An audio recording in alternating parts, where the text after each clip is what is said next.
What's up, everyone? I'm Ray Hawthorne. I play in a band called North Kingsley. I'm the vocalist, and I'm here with the Metal Teddy Bear Experience podcast. Rock on.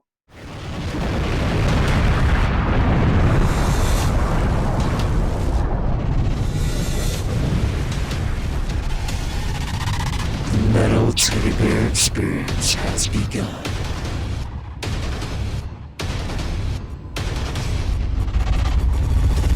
And welcome back to the Metal Teddy Bear Experience podcast right now. Your host, Chris. We got my boy, Jesse. What's up, dude? What's up, guys? How's it going? And on this episode, we have a special guest. We have Ray Hawthorne, the frontman of North Kingsley. What's up, man? How you doing? What's going on, guys? Thanks for having me.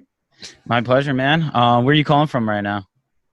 I am in sunny Burbank, California, where it is like 110 degrees. I was just going to ask that. Like, are you melting in your apartment? It's been a crazy heat wave this last week. It's brutal. Luckily, the air conditioning is working pretty well for me, but anytime I got to step outside, it is rough. Oh, yeah. That's the only thing about California. Like, everyone always says it's nice and stuff. I'm like, I would die in the heat there. It's kind of like Florida in a way where, like, as soon as you go outside, you just tan. Yeah, Florida gets brutal because it's so humid down there in the summers. It's like you end up sweating going out to get the mail. It's brutal. Yeah. I love the heat, even though I'm a fatty and I sweat really easily, but I can't handle the bugs. And every time I see, it's like, yeah, Florida's great. You got hurricanes, you got like everything. Then you got people bringing animals from other countries that sneak on like a banana boat or some shit. Like, just like, so yeah, it's a crocodiles here now. We got Nile crocs. I'm like, what? I just want it to be hot. Like, that sounds terrible. I'm always a guy who loves the winter. Like, that's mine. I like it cold. Just because he likes Me sweatshirts. Too. If it could be like 50 degrees all the time, I'd be set. I know a lot of people don't agree with that, but I'm all for that. Well, here in Jersey, we get like all 5 seasons, so we're lucky. Where are you from in Jersey? That's where I'm from. Oh, we're by like New York almost, like North Jersey. Bergen County. Yeah, Bergen County. Oh, nice. Like number 12 looks like you and shit. Yeah. Right there.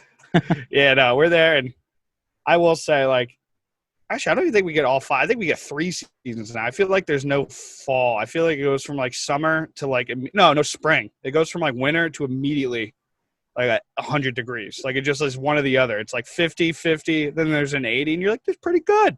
And then like 2 weeks before spring like starts, it's like, it's 90 degrees? Really? It's like, all right, you're already getting that's like summer sun. You're like, dude, what the hell? Like, this is brutal. Well, enough of the weather forecast. Let's talk a little bit about North Kingsley. So how did this project – sorry, what was that? The weather's so interesting, though. Dude, go on. Dude, the weather pod, the weather cast. Yeah, the metal weather podcast. That's the one. But yeah, so how did this project come to be? Like, how did you meet Shavo and Sarah? Like, how did this like little trio come together? Yeah, so I met Sorrow a long time ago. We worked at the same job, and we ended up starting this little like electronic production thing for a while. It's a lot different than what we're doing now. Like, I would do all the production, and Sorrow would play a bunch of guitar. And that was in like 2011, like 2010 maybe. A long time passed. He went to Armenia for a while. He came back, and he kept hitting me up about wanting to start a new project. And we didn't really know what we were going to do at the time, if we were both going to do some sort of production thing, or if I was just going to do vocals. It leaned more into me just doing vocals, though, because he had just become such, in the time that we spent apart, he'd become such like a talented producer that I sort of felt like it would be weird for me to step into there. And while we were sort of working that out, we were doing that for a couple months. We were recording at this studio that Shavo happened to be recording at the same place. And we played some of our music for him. I was sweating, man. I was just like super nervous about it. I remember the first track we played for him had a vocal take that I'd done on it. And I remember Sorrow like giving me a look beforehand, like, you cool with me playing this? And I was so nervous, but I was like, all right, yeah, like, let's do it. And he heard the track, and he was like, who's doing vocals on this? And I was like, nervous in the corner. I was like, yeah, it's me. You know. And he's like, this is awesome, man. He's like, you could tour this. Like, you could tour this and people would come see it. And I was like over the moon. I was just like, oh my God, I've been listening to System my whole life. This dude just told me, like, I don't suck. You know? So he kept coming back to the studio, and eventually he wanted to learn how to use Logic Pro, which is what we were using. So he tapped Sorrow and was like, hey, can you teach me how to use this? I'd like to do it. I'd like to do something with this. So Sorrow would go to Shavo's studio and teach him Logic. But it ended up working out really well, that they worked really well together, and they ended up working on a few songs just together, little instrumental things that they were both really happy with. And I remember Sorrow had, like, I wasn't there the first couple times, and Sorrow showed me what they'd worked on, and I was just sort of like, oh man, this is really cool. I want to get on this, And for the first maybe like 6 months or so, I started coming to the studio a couple times in, and for the first maybe 6 months or so, I would be writing vocal parts to anything that they put together. But it was still so up in the air that we didn't really know. We didn't know if we were going to be a band. We didn't know if we were just going to work on tracks and like give them to other artists and give them to other vocals. Shavo's compared it to doing like a DJ Khaled of metal type thing, Awesome. That's awesome. Yeah. But I'm sitting in the back plotting the whole time. I'm getting on this record. You know what I mean? I'm going to make this happen. So I was writing to everything, and Shavo always really liked what I was doing, but I don't think it was lining up in the way that we wanted as a sound. Like, it would either come off as too like new metal or too hardcore, or just like something that's really been done before. And a thing that we struggled with for a while finding a sound over the last 2 years is just like, how do we do this without coming off like we're just another new metal band? Like, how do we do this without sounding like we're just trying to do Linkin Park again? And I love Linkin Park. There's no disrespect there. I absolutely love it. But like, someone's already doing that for the same reason. Like, we don't want to sound like System of a Down. There are elements that sound like that for sure, because that's in Shavo's DNA. But we don't want to sound like them. That band already exists. Linkin Park already exists. This whole new metal scene already came and went and exists. So it took a long time for us to find a sound that we were happy with. But eventually we got there. And I'm really excited with the product that we have, and the first couple songs that have come out so far are pretty much earlier songs in our catalog that we're really excited to finally get out, because we've been trying to put this out for the better part of this year, but obviously with everything happening with the lockdowns and all that, we haven't really been able to put it out at the rate that we wanted. So I'm just happy that we finally got around to doing it. I think it was, you guys mentioned like at least 3 times you guys pushed it back, right? It was delayed. Yeah. We were going to come out in April, then we were going to come out in May. And then, I mean, it was like a last minute decision, both times, a last minute decision. Like, I don't think we should come out right now. I don't think we should come out right now. In hindsight, I'm so happy that we waited, because it would just be, I don't know, it would just be almost ridiculous and like asinine to try to be pushing a new product while everyone's going through all that, like, it really in the middle of all this, you know what I mean? At the time, I was so just like, let's just put it out. But looking back on it, it was a way better decision to wait until now. Did you guys get to, I mean, I know you guys already had the songs written and recorded and stuff, but did you ever get to like look back at that material and like make any changes, or is it you just waited, sat on it? I mean, during this last 6 months, no, we didn't make any changes on it, because it was already ready to go. It was already mastered and all that. But the road leading up to that, I mean, we make changes to songs constantly. We'll have a final mix to a song and then just listen to it one day and go like, maybe we should extend that guitar part or change that guitar part. I mean, we got a mix back last week where I said to the guys, I was just like, listen, if we're going to go forward with this, like if this is how it's going to sound, I'm redoing all of my vocal parts. This is like, I'm not comfortable with all of these vocal parts. I want to redo the entire thing from scratch. Jeez.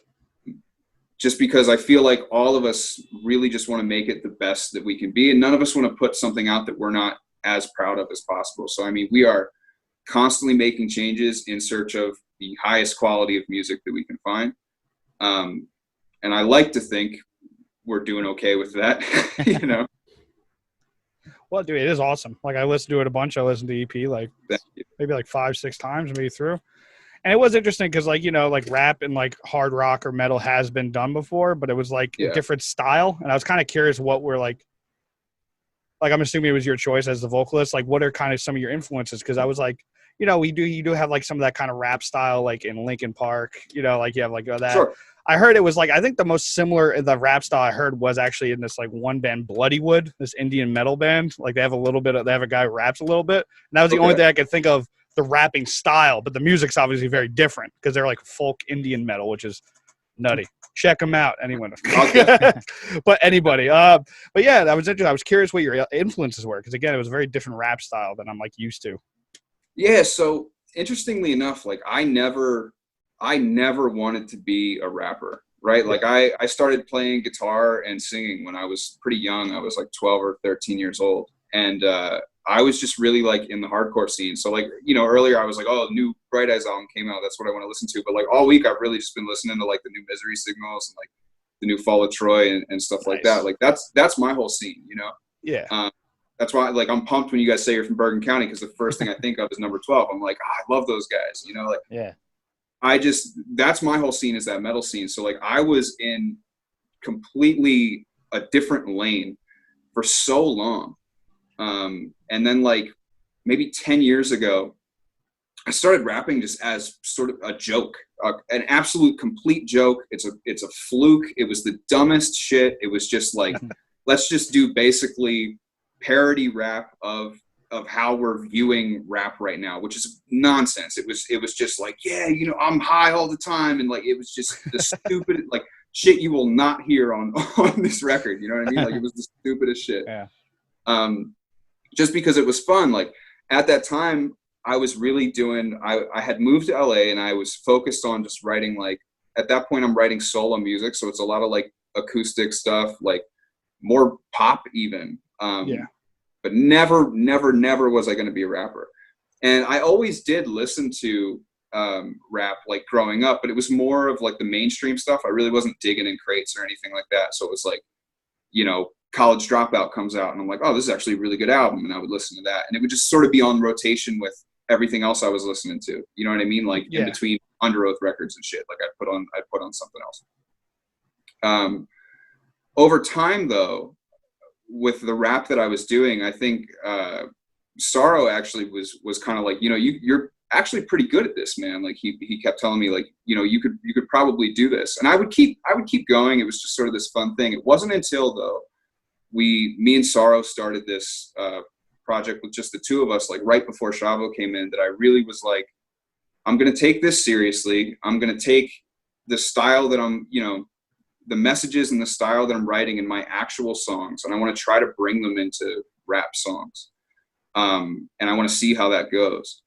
And I think the fact that though I do listen to a ton of hip hop, especially more now than ever. I mean, I listen to it a ton. I'm not necessarily influenced by that, Yeah. And I think that's probably where people have said to me, like, you don't really rap like most people I'm used to or anything like that. I think it's because I'm a lot more influenced by the rock scene than the rap scene. That's the best way I can put it, man. It's just like my influences are like hardcore bands and like scene shit, like it's just a whole other thing. That's kind of interesting because I heard like metal bands would take influence for like, so like death metal guys would take influence from like some rappers and they use the rhythm style. So that's where like that fast death metal crap when they're it just like sounds like a goddamn machine going off. You're like, what the fuck is that? And it's almost interesting where you're like you're not even like you said, you're not taking influence. It seems like you're taking influence from rock and metal into your rap somehow, but like mixing your rap where it's kind of I never actually heard of that one before. It's kind of interesting. That might be why it sounds so different than other rap in metal. I would hope so. I would hope that has something to do with it. And again, like I love Linkin Park. Like they're awesome. I was listening to them when I was in like the 6th grade or whatever, because like that was like I wasn't allowed to listen to music that had a parental advisory label on it, and that was like the heaviest shit that I heard that didn't have a parental advice. Like I had no idea they were even rapping. To me, I was just like, oh my God, this is hard music that I'm allowed to listen to. You know what I mean? Yeah. So obviously I think some of that comes through. I get compared to Shinoda a lot. I've read in a lot of articles, which is nice because, I really like those guys, but at the end of the day, there's no necessarily like major rap or I don't know, major rock influences I can think of. It's just, that's my that's my wheelhouse is that whole era and that whole world. Fair enough. Yeah. And I also noticed with some of the lyrics, I'm not really great with lyrics because I'm kind of a Neanderthal, but from what I heard through the lyrics, I'm guessing it kind of has like, I don't think it's all political, but it has a little bit of the political side to it. Yeah. Like, or are you just talking about maybe the psychology behind the way people think about politics? Maybe not exactly have a message. Cause I think I heard Shavo talk on another podcast saying it wasn't really like, oh, this person or this person. It's more like a whole, like, this is how people think. Like it kind of goes with your, like the names of your song, like Die for the pick. So I guess like kind of talk about like the social media aspect of people like lives and whatnot. So I'm always like thinking like, man, with that stuff, people always love to compare stuff. So I always worry about people like kind of like using Linkin Park as a weapon against bands. Cause anytime anyone has rap, even if like, it kind of sounds like it, but sometimes like, even if you have a little bit of rap, it's like, dude, they're trying to do Linkin Park again. It's like, it didn't sound anything like Linkin Park. Just cause it has rap and a little bit of like electronic behind it. It's like, no, it's like, or like Limp Bizkit. If you had like any kind of like groovy, heavy parts, it's like, dude, you trying to be Fred Durst there, man? Where's your red cap? It's like, nah. Have you been getting hit with that, or were you worried about that too? Because I know, like, you've been in the metal scene, you probably noticed some of that stuff. So we haven't been getting hit with it like in a negative way. Yeah, which is great. In the studio, we'll hit ourselves with it in the negative way. like we I can't tell you how many songs we've like completed and then just scrapped because we would just be like.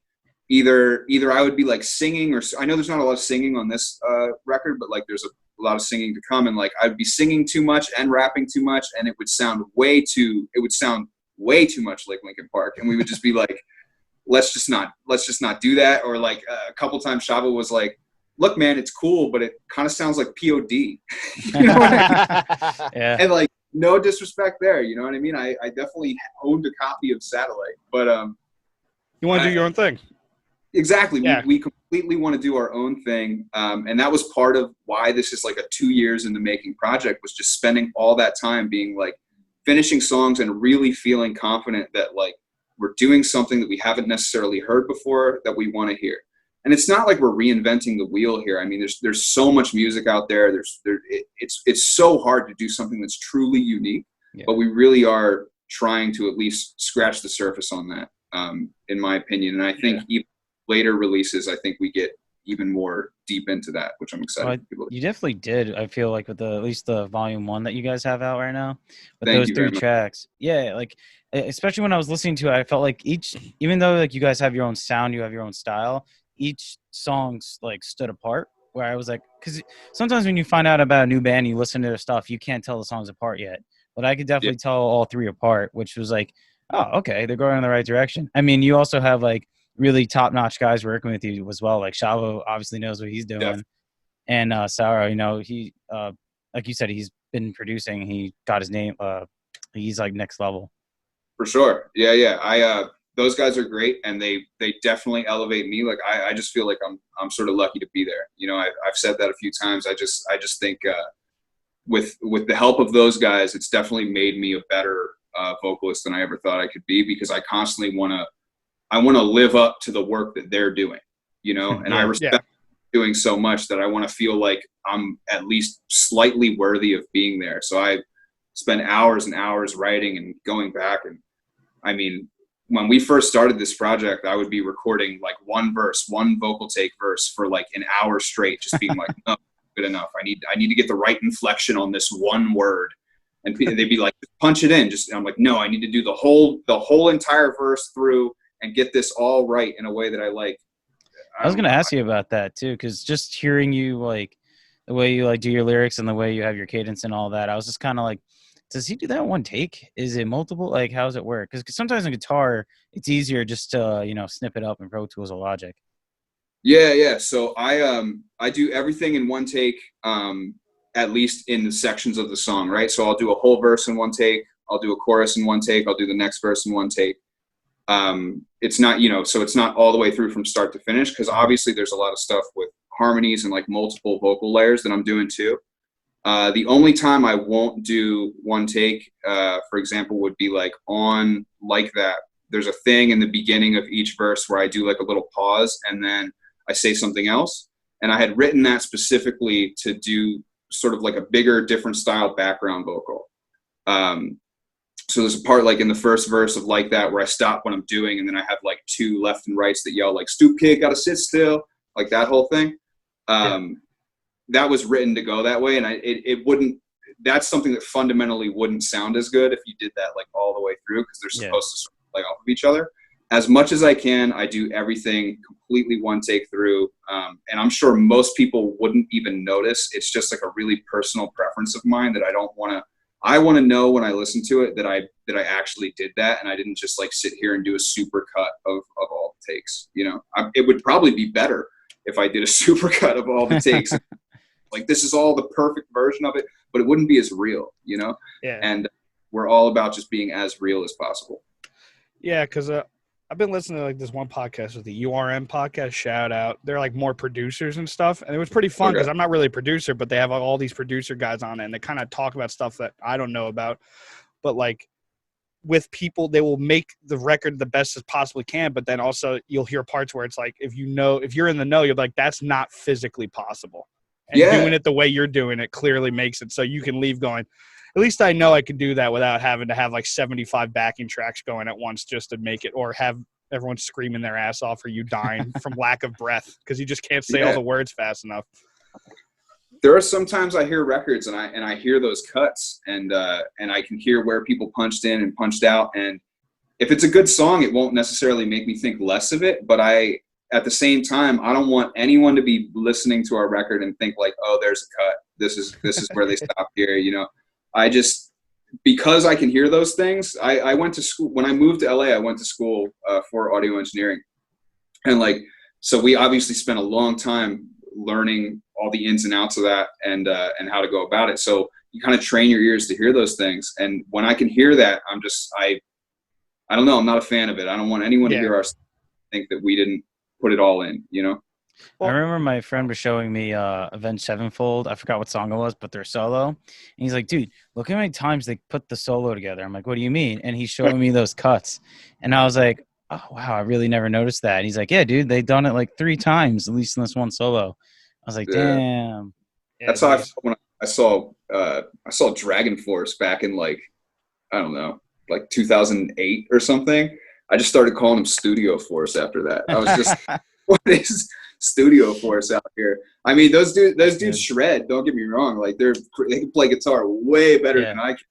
But when I saw them live, maybe it's because they were like bouncing on the trampolines and shit. You can't really expect them to like, keep everything perfect. But at the same time, I was like, it's the same song, but this is nowhere near as clean as the record. Yeah, I've also heard like we talked to some bands that like have some technical songs, and the one guy, guitarist, was like, yeah, I sometimes write shit that I cannot play at the time. So it's like a race to, as I'm recording it, like race to get good enough to record it. Yeah. And then also a race to be like, well, now I got to be able to play this 5 days out of the week in a row. Like if I go on tour, and I'm like, I always wondered that about Dragon Force, because I always heard that back in the day, especially when Through the Fire and Flames came out and they exploded. Yeah. Everyone was like, all their eyes were on them. It was like, I have a feeling like maybe they recorded it in a way, and it just was such a hard song that they like, it just took them a long time to be able to get to the point where, you know, especially running around, if you don't want to just be like Between the Bear to Me, which, you know, I have no problem with, where they just stand there and they just be as best as they can. Some people like, we need to run and jump. Man, they're so good. I've had some of my friends like, dude, they don't run around. I'm like, do you hear what they're playing? Do you really need them to run around? Yeah. Like, it's like 5-track albums that are like an hour and a half long. It's wild. Yeah. It's so good. Like, it blows my mind. Like, I have bands I like for the energy. If I want to go see dudes lose their fucking mind, I'll go see Every Time I Die. Like, I'm just like, I'll go there, I'll party, drink, I'll leave looking like a fucking asshole. But if I like want to see, like, you know, I don't know, are you like that? I'm kind of curious, just like we're on the topic. Does that bother you? If you like the music, you like the music. Does anytime, you don't have to name bands, does someone's performance, like if they're not getting into it enough, does that ever bother you? Or are you just there for the music and you're cool as long as it sounds good?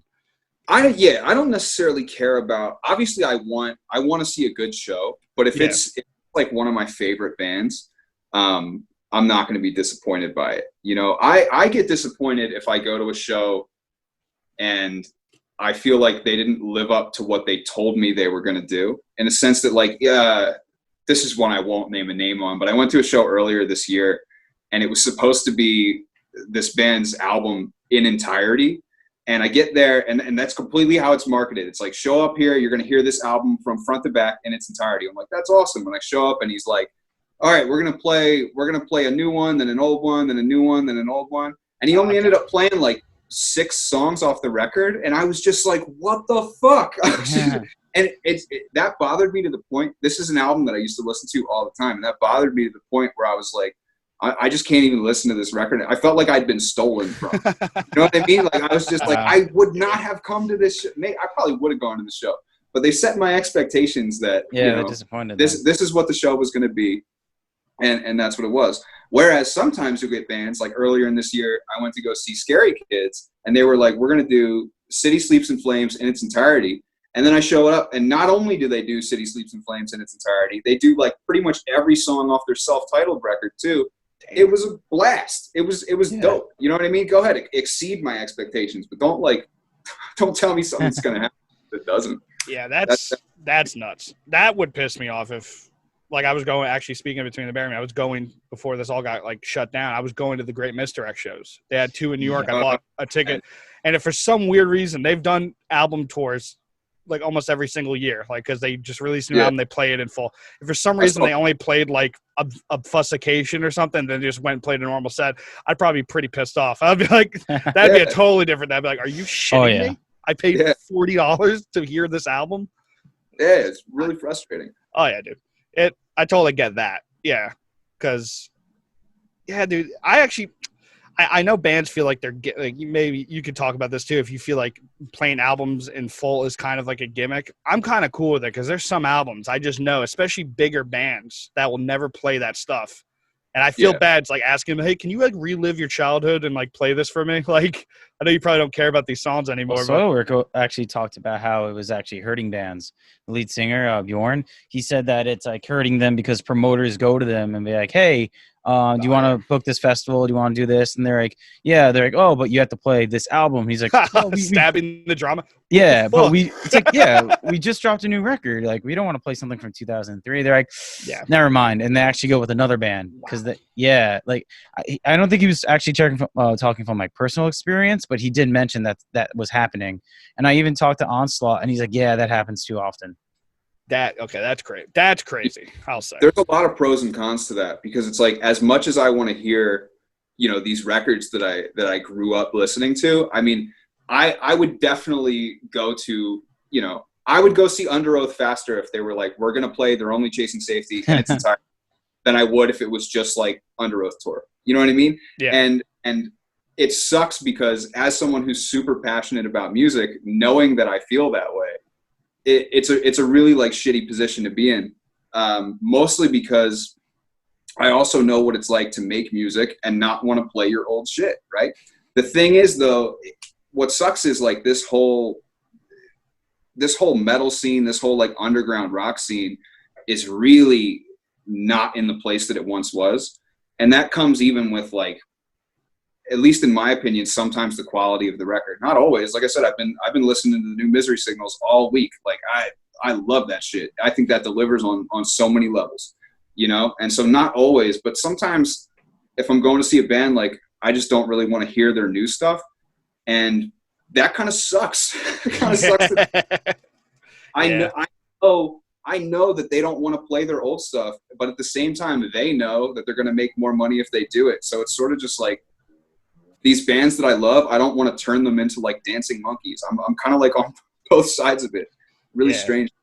I'm with you on that one because I also like bands that like seem like they like their music. So even if it's the new album, like I talk Chris all the time, like I feel bad when like I know like I've seen bands like a new album will come out and you'll see like at the beginning of the tour, setlist.fm, you'll look there and you'll see like, 3 new tracks. And then by the time it gets to New York, they'll be like, yeah, we're only playing 1. I'm like, oh, so people didn't give a shit and they just switched out the tracks. I'm like, that kind of blows where I feel bad because you got to play to the crowd, like you say, because if you're not playing to the crowd, it's like, why are we going to come? Like, why the average Joe, why is that person going to come to not hear their favorite tracks? Like there's bands I'm just always going to see regardless if I like the album more or less than the older stuff. But I do like when bands just like Mastodon is like another one of those bands. Most of the time, they might not play the whole record, but they play majority of their record.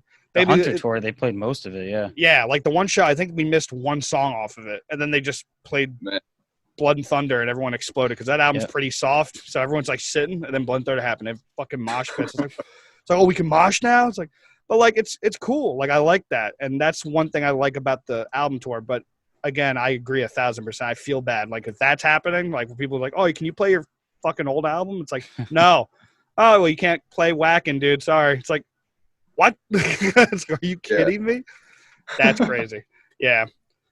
That's too bad people aren't as big as like Iron Maiden, because Iron Maiden does that shit. They'll do it regardless. Well, they do it in a cool way. Like Kevin always tells me, they do like when they come around the first time, let's say they do like an 80s nostalgia tour, right? So anything like in the 80s, like albums they'll play. And then when they come back, they play the new album stuff. And then the next cycle is all their old stuff again. So I think it's cool how like you know when to see them or not, you know, based on that. Plus, Iron Maiden is just such a dope show regardless. Their stage production is ridiculous. Dude, the AJR with Bruce running around like that. Yeah. Nuts. It's crazy. All right. Yeah. Well, actually, I want to talk about the way you guys are marketing this like EP or album, because it is actually going to be a full album. You guys are just putting it out in EPs, right? Yeah. So right now we have 12 songs ready to go that we're going to split up over the next, 6 months, a year or so. Because, being a new band, we don't really just want to put out a full record, and some of that's going to get lost in the shuffle if we do. We want to give every song like its own moment, its own video, its own time to breathe, because we care so much about all these songs. Even earlier when I said like we'll record so much and sometimes we'll just scrap it because it's not up to par with what we're doing now, it's because we want to be able to look at every song and think like, yeah, this song itself is worthy of its own moment and its own marketing by itself. And we're trying to do that with every single song, which is kind of a tall order, but I feel like we've done it, and I feel like there's plenty of bands that do that, where it's like every song on the album will be good. It's just, as a new band, we want to make sure that everybody can hear everything and not overwhelm people with our sound. We don't want to just be like a flash in the pan kind of thing. It sucks when you like a new band puts out a record and they like worked so hard. Let's say they were like 2-3 years on their first debut record. They put it out and people listen to it and they forget about it. And it's like, well, I just worked so hard on that debut and it fell flat. So I totally understand what you're talking about. Like you guys put these three, actually, I think you guys dropped the lyric video for Shotgun today, right? Yeah. That actually just came out this morning. Yeah. So that was cool too. I watched the video for that. And actually Shavo's been directing all that, right? Shavo has a huge hand in what he wants to see and the visual element of it. So even if he's not like frame by frame crafting it, we'll get cuts in and he'll be like, this needs to go, this needs to change. He is next level when it comes to like, he knows what he wants to see when it comes to a visual element on something. And that goes for like most of the marketing, any of the merch that we have out, like any of the merch that we have out that you see, we've gone through 100 designs already before we landed there. And it's like, it's Shavo giving edits on what he knows he wants to see and all that, which is an invaluable resource. Like I definitely, there are times where they'll ask me my opinion on the video, and sometimes I have something to say, but like most of the time I'll just be like, look, I am not a visual guy. Like I will sit here and I will write an entire dissertation on my opinion on, the social economy right now, but I cannot tell you like what's going to make the best video about it. So you guys just run, Well, that makes sense because Shavo said he handled all the merch for System Down, I believe. Yeah. He's brilliant when it comes to marketing. From what I understand, I mean, he was pretty instrumental. He's instrumental still in System, but especially when they were starting up with like the visual element of that and the way that they marketed around LA and their different images and stuff like that. He's a genius when it comes to that. Which is pretty cool because, like, man, it sucks when bands don't have good merch. Like, as a person that throws money at people I like, it sometimes when I walk to that merch sale, I'm like, dude, I can't even, like, I might as well just tip you this $20 because I don't want the shirt. I just want you to have the money. Like, for sure. But it's also cool with the video. You say you're going to try to make a video for each song, or most of them at least. At this point, I think we are going to do a video for every song. So obviously that's not something that we've tackled yet, but we're pretty well on our way to doing it. And that is the plan. So I think, with the way people are today, it's really easy to lose people's attention. And then for a lot of songs, I mean, the song might as well not exist if it doesn't have a video. That's how people see it these days. Like even if it's just the dumbest thing, like I don't know. I'm sure you guys know Knock Loose, yeah? Yeah. Remember when they came out like years and years back when they came out with DTAH, and it was just that like 20-second loop of that body in a truck for like the whole thing. You know what I mean? Like the whole thing. It's just a 20-second loop of that body in a truck. And they didn't say it was a music video. I think the guy even clarified, like, it's a visualizer, right?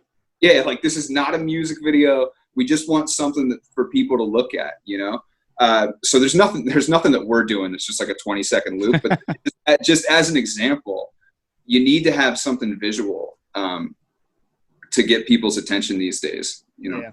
Well, like they did that again with was it the Color Blue? I forgot what their actual last record was called. It was awesome, but they did a visualizer for, like, most bands do visualizers now.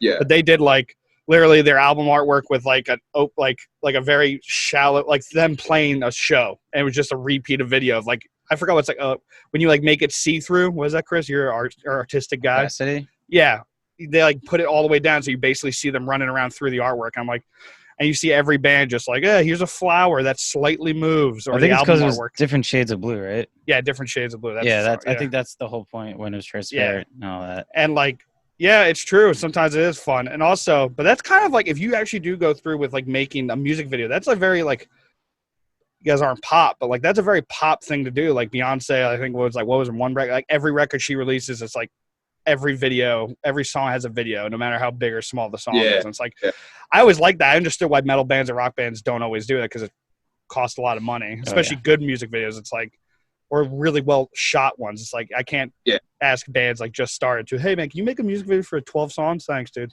I'll be sitting here in my chair. It's definitely an investment, Yeah. You gotta weigh the benefit of that as you're doing it. So we're going to do a lot of like actual videos. Like we have an actual video for Die for the Pick that I really love. I love the way it turned out. And that's another example of Shavo having a vision on something and sort of pulling through with it. Cause it was, if you had seen the first cut of the video versus where it landed, it's drastically different. And that's just because he was like, each cut of the video, they were all great. Don't get me wrong. Like they were all great, but Shavo was like, these are great, but they need to be better. Like this needs to like get this point across more. We need to do more of this and more of that.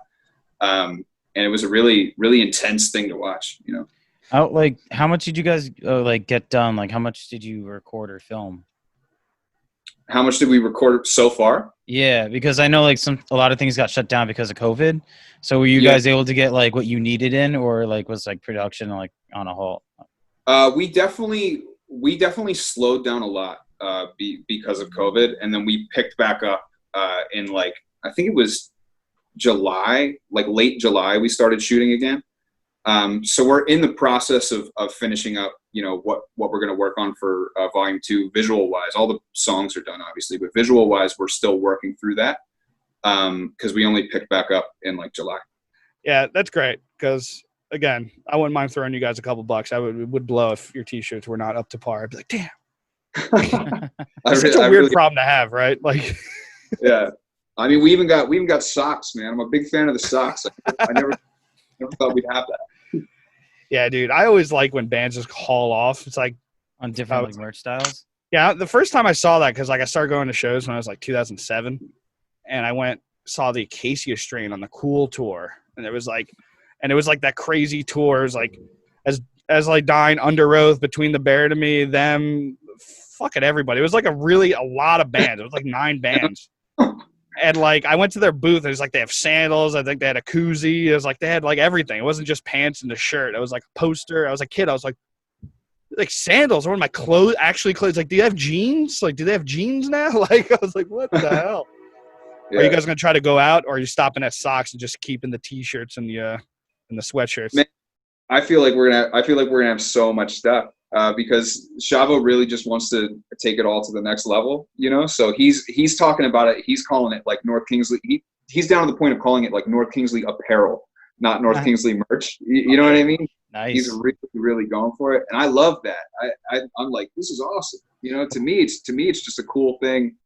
Again, I said it earlier. I feel like I'm just lucky to be there, man. Like it's just a cool thing to see. You know, I've been making music my whole life, and it's nice to see something finally pay off. You know. That's awesome. You guys are run by his label too, 22 Red, right?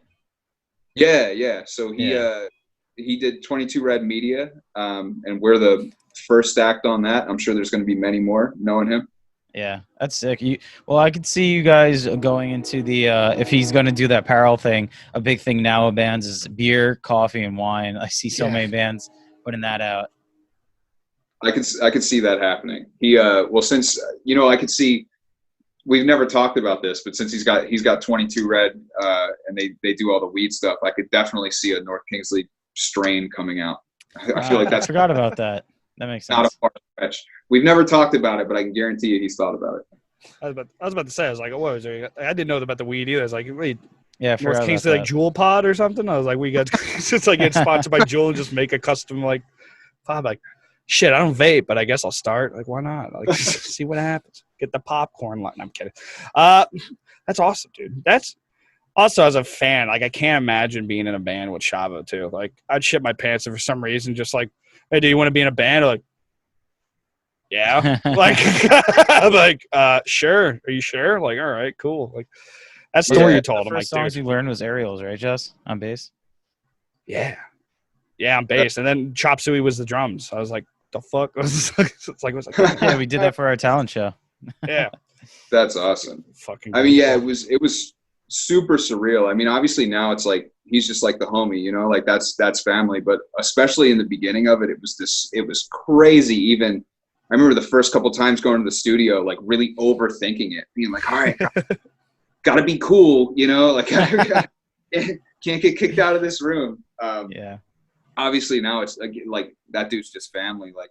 But I've told him plenty of times, like, I was like, dude, you don't understand. Like, I watched you from the other side of a stadium, like all the way in the back, you know what I mean?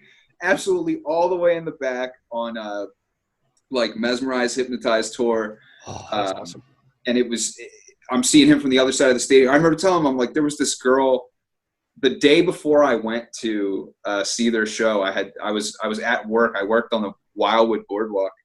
And there was this girl who worked there with me, and she was like, "Oh yeah, I saw System." I guess she had seen them like in a different county the night before. She's like, "I saw System last night, and it was so awesome. Like Shavo smoked weed at the end of the set on stage." And I was like, "No way!"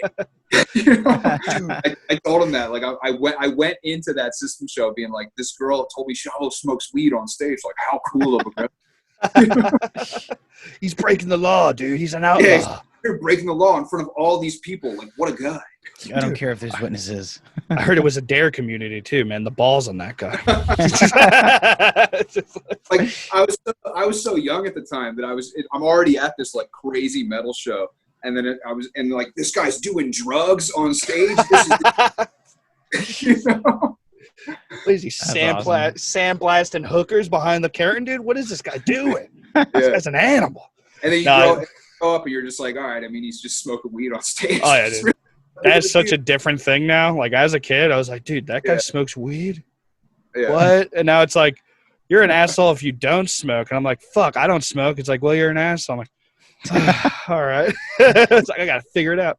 I used to smoke constantly. I had to give it up. Like 3 years back, I had to stop. I attribute that to like even being in this band now, because I would just be, instead of going to the studio, I would just be like on my couch stoned. It was all I was doing was smoking weed. I actually had to completely stop.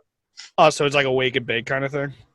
Oh yeah. It was all day long. It would be like, if I, you know, like as soon as I got back from work, like that's what I was doing. If I was out anywhere for like an extended period of time, I would be judging it by like, I can't be here that long if I can't smoke weed here. And then, you know, like at a certain point, I'm just like, this is not the way I want to live my life, you know? So don't get me wrong. Like I love weed. Like I think it's the greatest thing in the world. And I think plenty of people should smoke it. Me personally though, I love it so much that I have like no self-control with it, you know?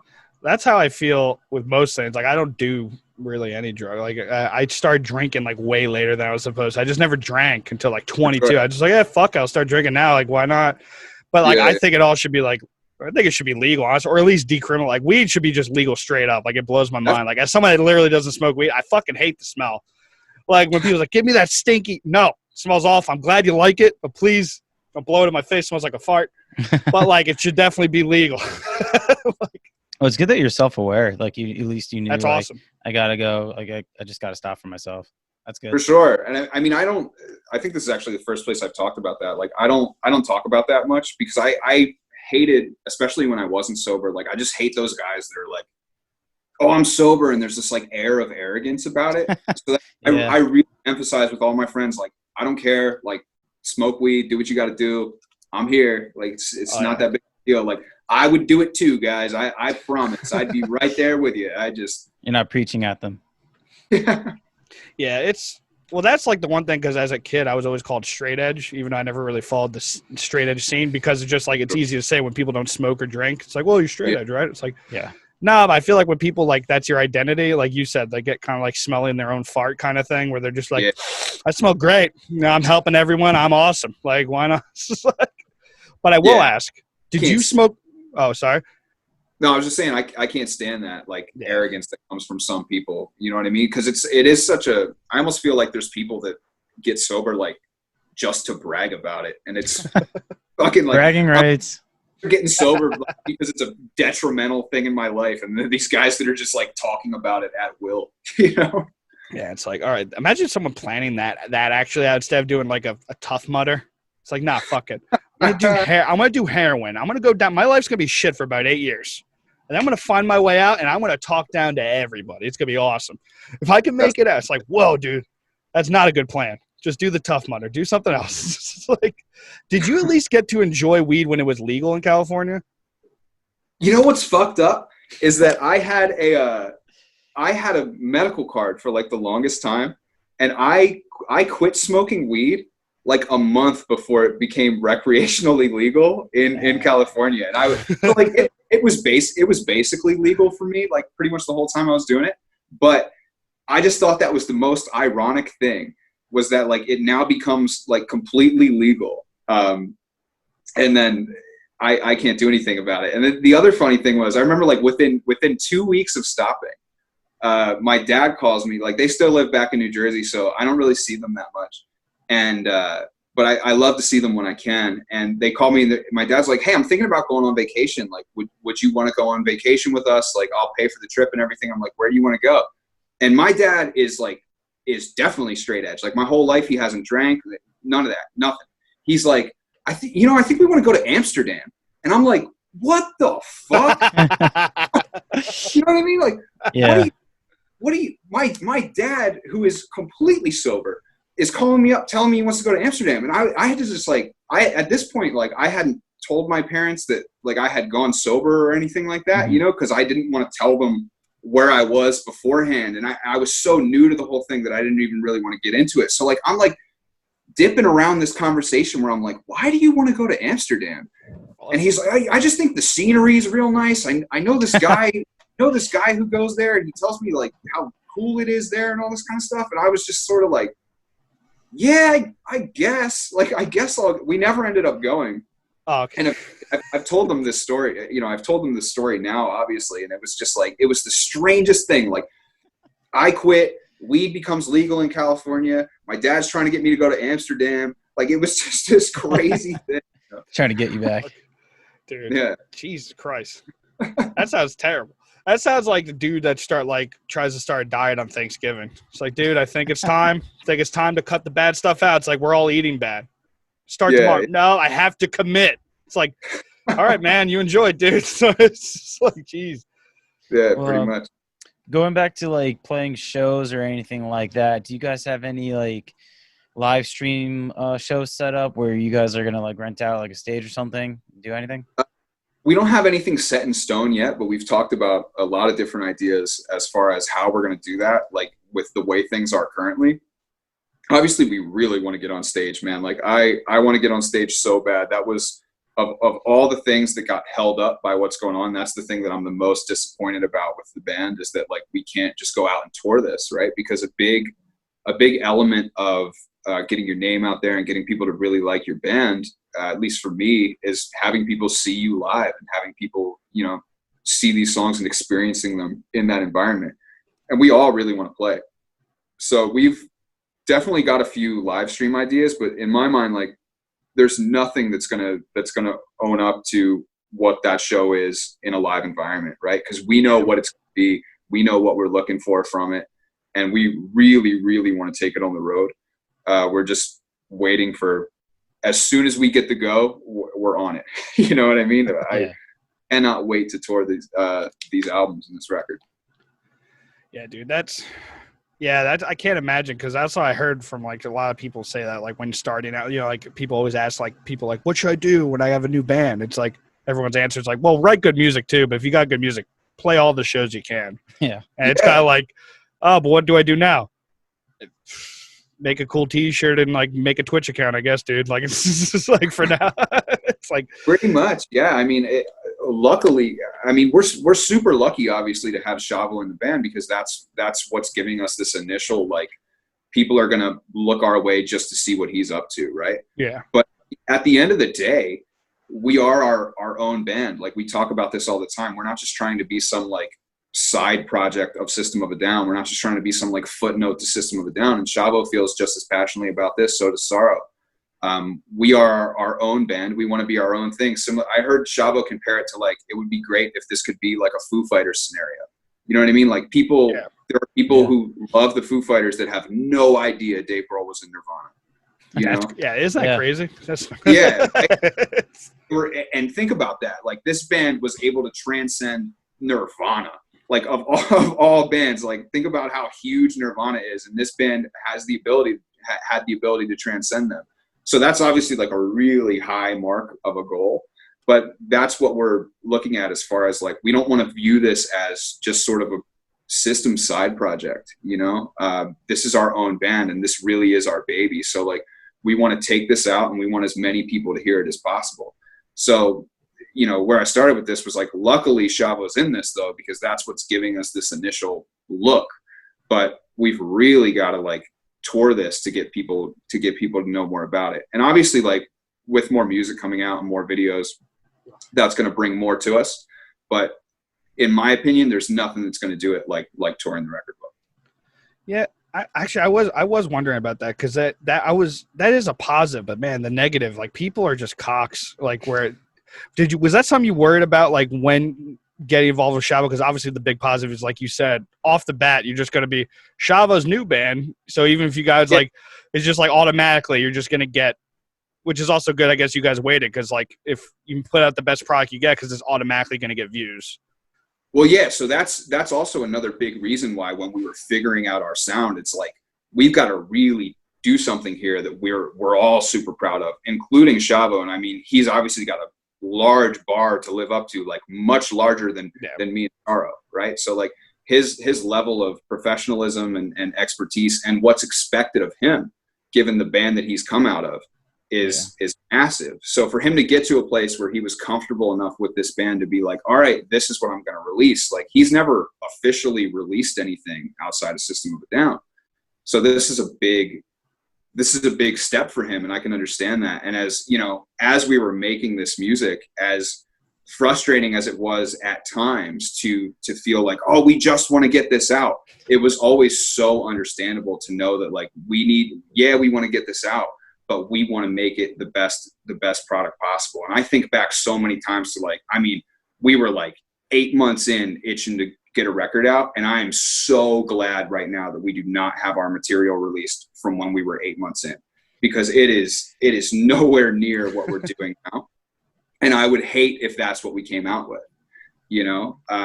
So it's definitely a net positive, but it's obviously something that we talked about, being like, how do we get around this? Because there are people who, you know, are going to listen to the project and just go, well, fuck, this isn't System of a Down. Yeah.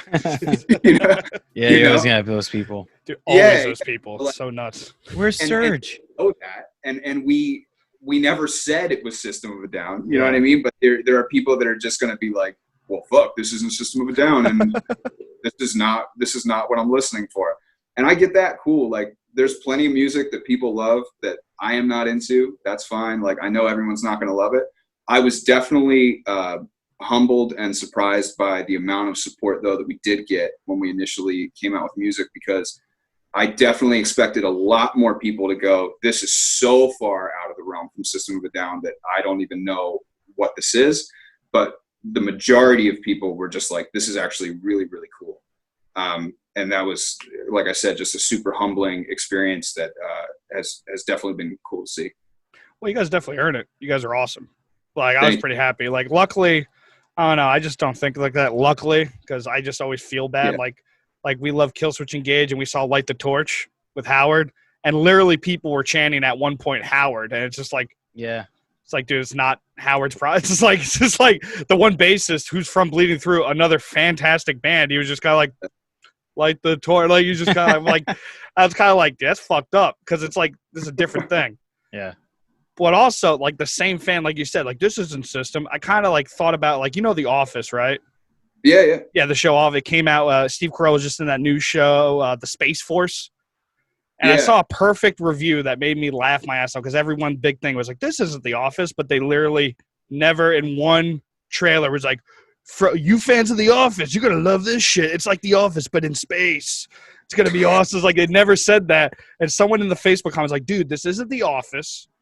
It's nothing like The Office, but I will say, if comparing to The Office, it's just not as good. It's like, dude, in the comment section, in the same comment you said, he's like, people just can't help but do that. And I'm happy that you guys got the proper mindset, because, again, you guys are fucking awesome, and you guys deserve all the fucking credit you get, because, yeah, fuck the haters. How about that? Let's get a fuck the haters Fuck around the the haters,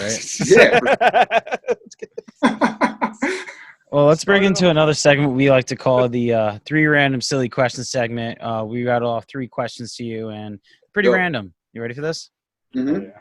All right, here we go. Question number 1, Denny's or IHOP? Denny's. Dude. Awesome. Yes! That's pretty funny. All right, so For this started because we interviewed a member, James and Andy of Black Crown Initiate, and Andy went on a rant on how much he hated Denny's. And it was just really funny, because usually Jesse's by himself on that, you know. Usually all our friends like going to IHOP. So now we're like asking every band we have on here, and they all say Denny's. It's pretty funny. Not one person said IHOP yet.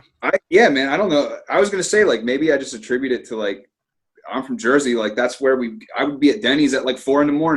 You know what I mean? Like, that's what it was. We would get out of some car and just like roll to Denny's.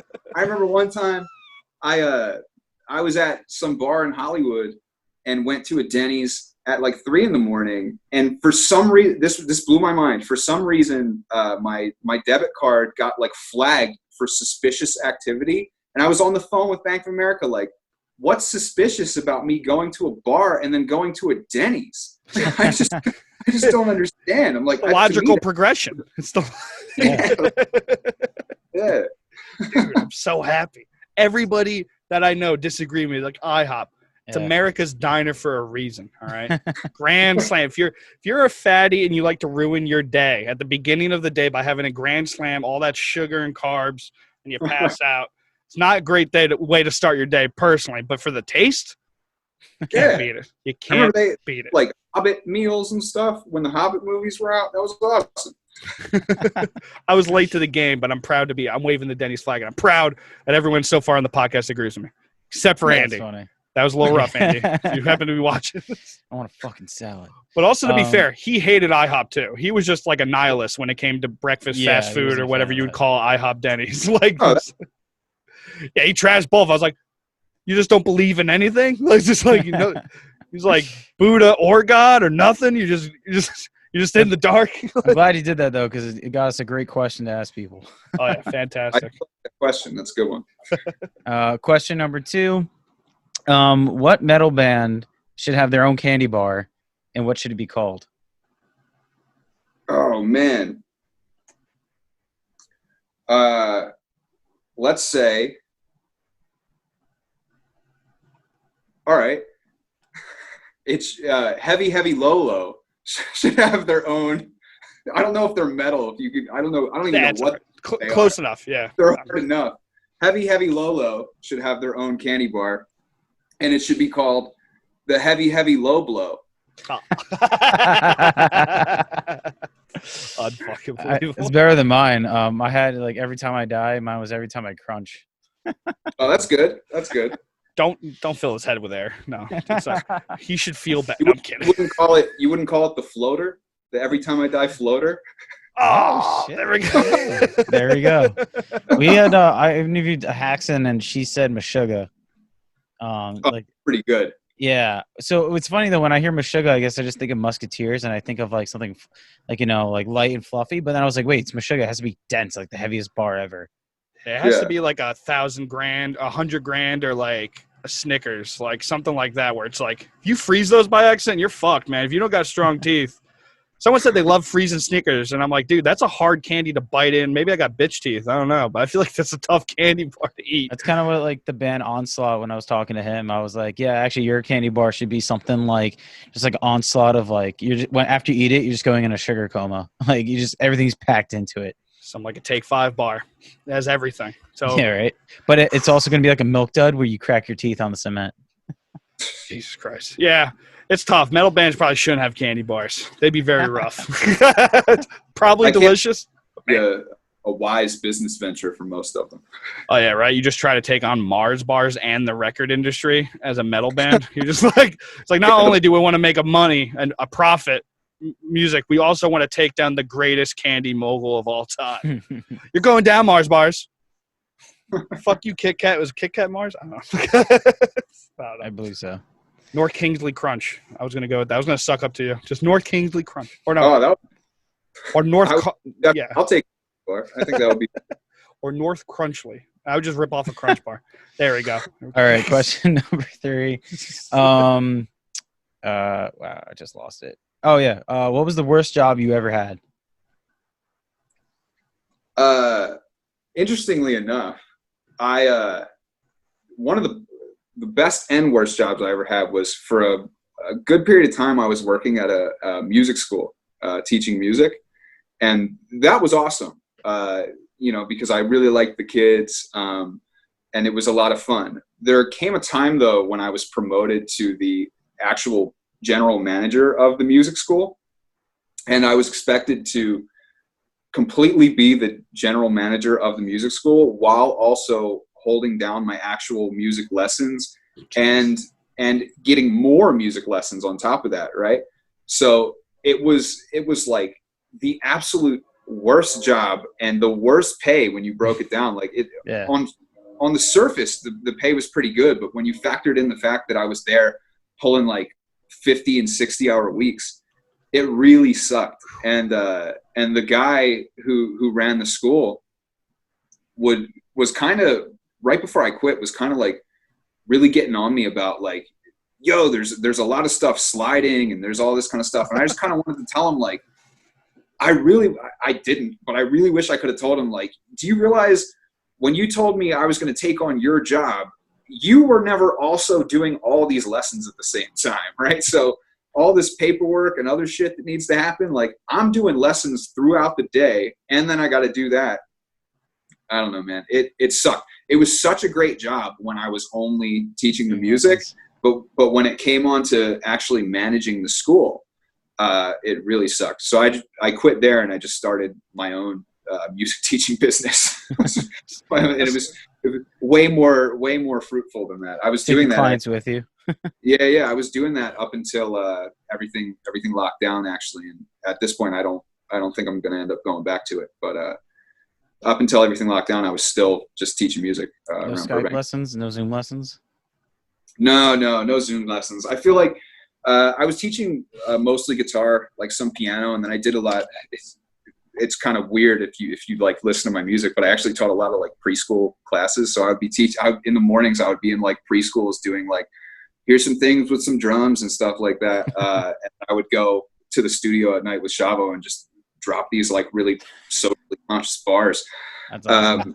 It's like a weird dichotomy in my life. But no, there's such a tactile element to teaching someone guitar. And I know there are people that do guitar lessons through Zoom, but I don't know. For me, it just, I don't think it would work as well because, you know, I've got some students that are so young that they can't even really tune their guitar. So even just explaining that through Zoom and trying to get them to tune their guitar, it's not going to work, you know? And I would love to just be able to like, no, you need to hold this chord this way and actually be able to assist them with that. Yeah, move their hand. Actually, I have a question about playing guitar and all that. So do you write a lot of like riffs for the band too? And Shavo, because I know Shavo said I think he let some guitar riffs too, right? I do absolutely no riffs for the band, none of that. I leave that up, and Shavo's doing all the guitar work and all the bass work. So like all the guitar work that you're hearing on the album, Shavo's playing, and all the bass work that you're hearing on the album, Shavo's playing. Every other sound that's coming out is basically coming out of Sorrow's head. There's been very few moments and none on this record where I've come in and been like, oh, how about we do this? And then I'll play like a little piano part or something. That is almost never happened. I mean, it's ridiculous, especially when you're working with those two guys. I don't want to throw another cook in the kitchen. So there are sometimes I think like, maybe we could do this, maybe we could do that. And I just sort of keep my mouth shut about it because they always come up with something better than what I think. Every once in a while, maybe Shavo will be playing a riff and I'll go like, I love that. How about can you try ending on this note instead? And then if he does it, sometimes it works, sometimes it doesn't. And then even if I give him that tip, even if I go like, can you try ending on this note instead? He'll take that and then bring it to like another level. He'll be like, yeah, I'll end on this note and then I'll do this thing. You know what I mean? He's ridiculous when it comes to riffs. I mean, pretty much everything that you're hearing on this album, it's like, I'll sit at home and I'll write lyrics for hours and then I'll bring them into the band. And a good portion of the time, like I'll write lyrics and we'll craft something around that. And the thing is, Shavo will do that live in the studio, just right in front of us. Like no thought on how it should go, what should happen. He'll just sit down with his guitar or sit down with his bass and just jam out for like 10 minutes. And he'll go through like 20 riffs. Like if you listen to Shotguns and you hear the riff on Shotguns, like the main chorus riff, he did like 20 of them.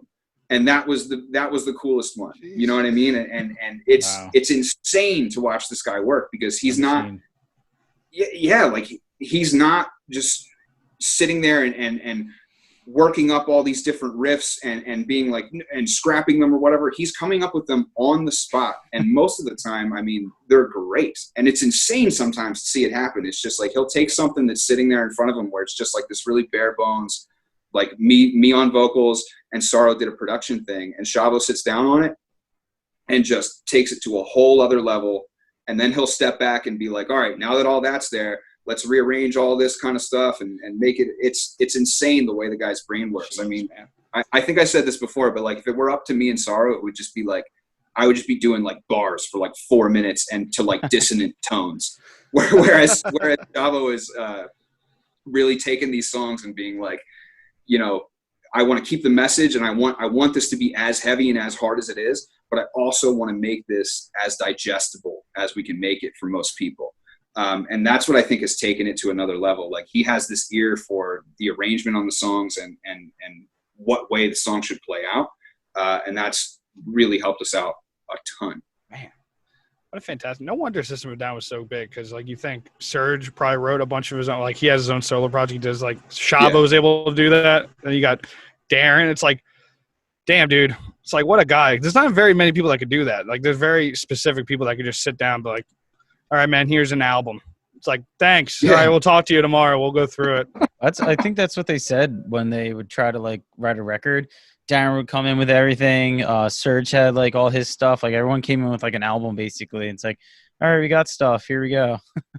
I would love to see. Obviously, those guys are super talented, and I would love to see the process of how they go about their stuff. Because if it's anything like how Shavo goes about crafting these North Kingsley songs, it's definitely a sight to behold.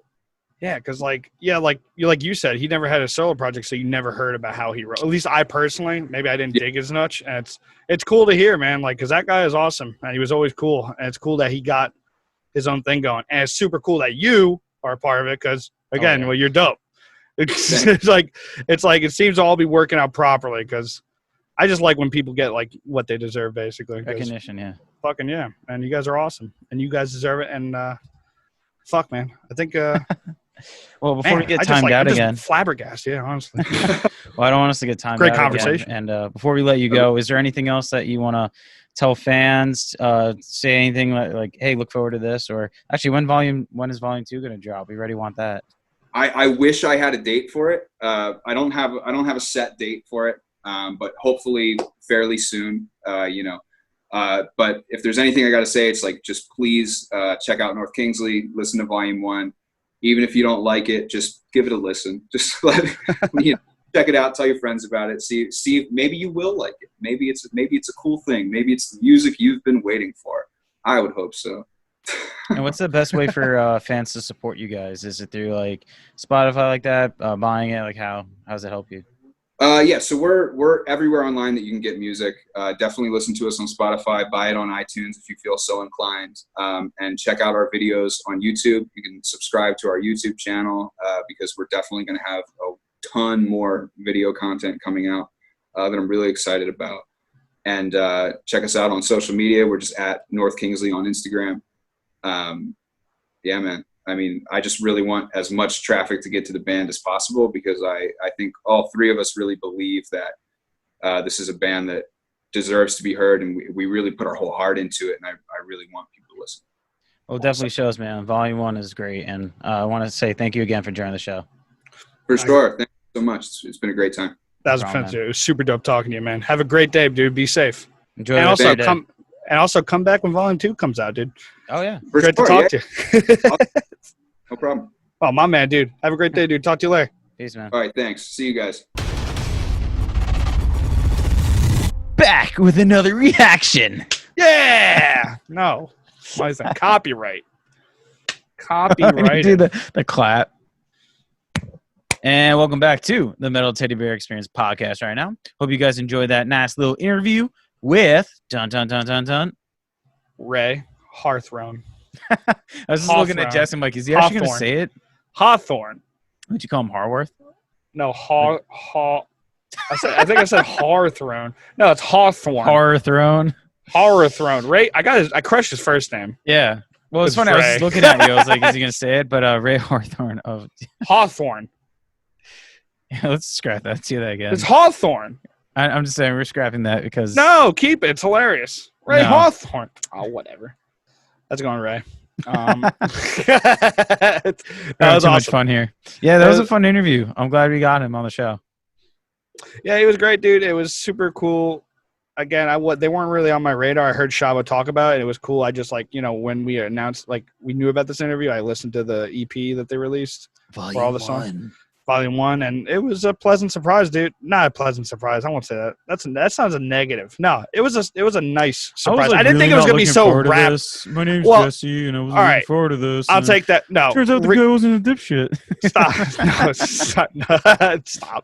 No, it was more of a surprise. I didn't think it was gonna be so rap centric that it was. All 3 songs were all 100% rapping, and I was like, oh, all right, and it was really good.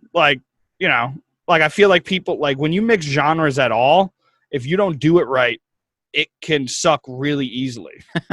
Yeah. Well, you don't know about the bands that do it badly because they fall off pretty hard.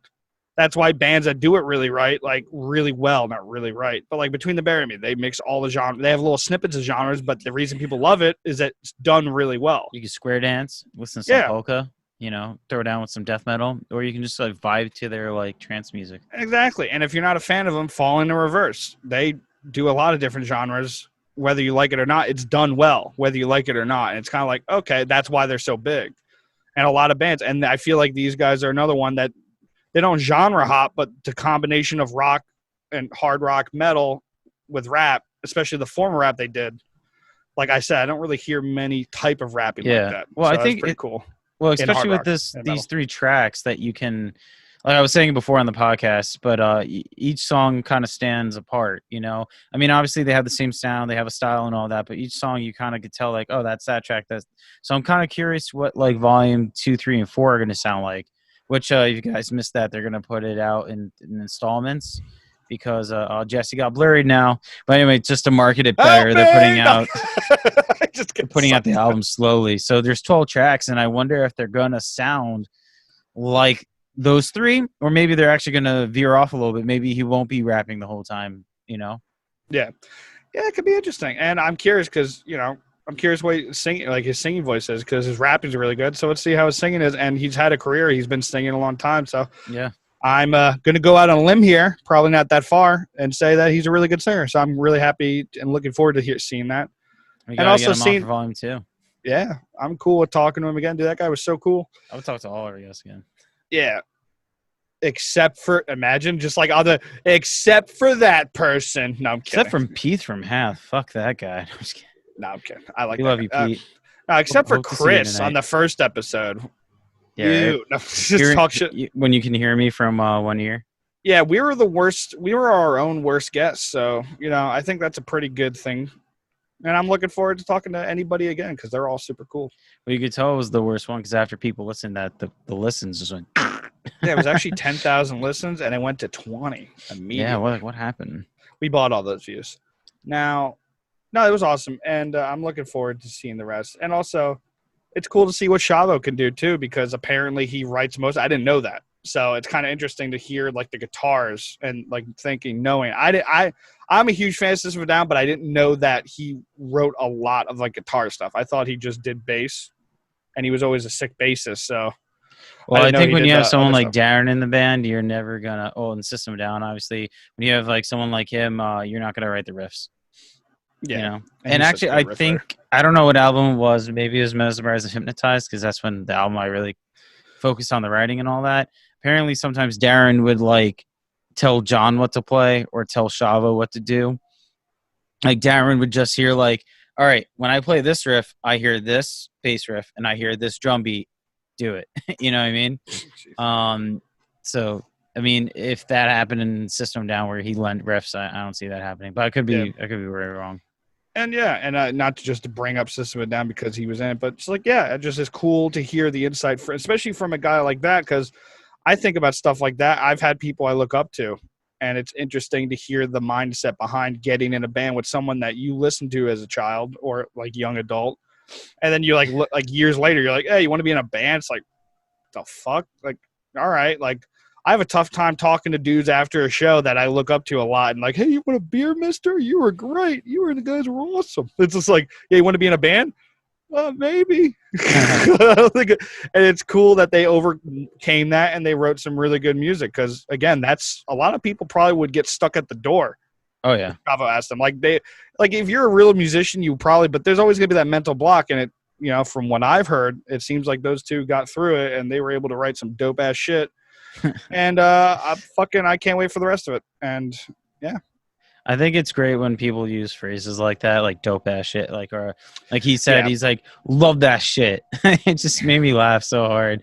I think that should actually be like, when bands like promote their albums, they're like, best inventive album of 2020 by Kerrang magazine. It should just be like, love that shit.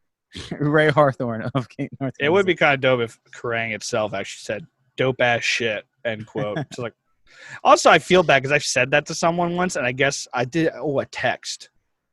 So they couldn't hear the way I said it. Dope ass shit or dope ass shit? Dope ass shit. Because if you say it to the person like, "Yo, that was dope as shit," and you're like, "Okay," I think I might have said ass.